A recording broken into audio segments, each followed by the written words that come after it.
dahil nag-crave ako sa shrimp, dali-dali akong tumakbo sa tindahan ng aming kapitbahay para maghanap kung may shrimp. At dahil may shrimp, tamang-tama, meron pang isang balot ng 5 pirasong shrimp sa halagang 110 pesos ay dali-dali ko nang binili. So yan, kinuha ko na siya.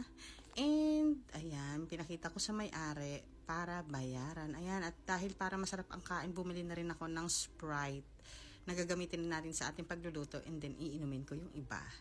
So yan na guys, simulan na natin ang pagluluto. Pero syempre una, uwi muna tayo sa bahay at maglakad tayo pa uwi.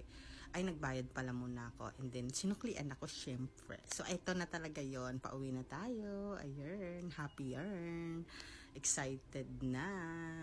So yan, syempre dali-dali nating hinugasan ng ating malalaking shrimp na 5 pieces lang. So ayan. And syempre, gugupit-gupitin natin ang kanyang mga buhok-buhok para hindi masyadong istorbo sa ating pagmumukbang. And syempre, para hindi na rin makalat tingnan. Kasi medyo kasi yan nagbubuhol-buhol, diba?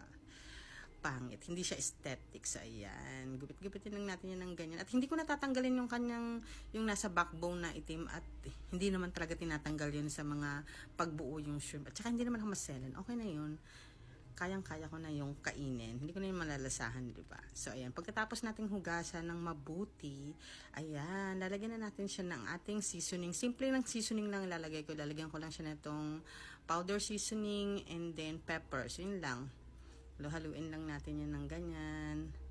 And then, syempre, simulan na natin ang pagpiprito. Bali, piprito ko nga lang pala siya sa oil and ay, ganyan pala siya kaliit. Actually, bago ko siya prito, syempre, i-demonstrate ko muna kung, ayan, kung paano halu-haluin, ganun.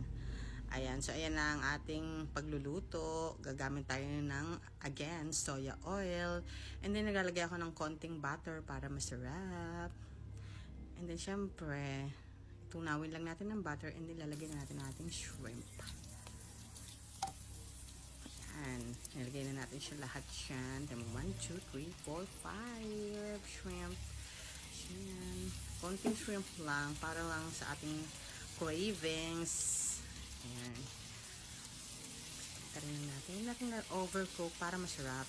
Kasi siyempre magdadry siya, diba? Iba talaga yung lasa ng hindi overcook. So pagkatapos yan, tatanggalin lang natin yan dyan sa apoy. Ayan, set aside. Ganun. And then, itong naiwan niyang oil, siyempre hindi natin sasayangin yan. Lalagyan natin siya ng timpla kasi yan ang ating magiging dipping. So, lagyan natin ng maraming garlic.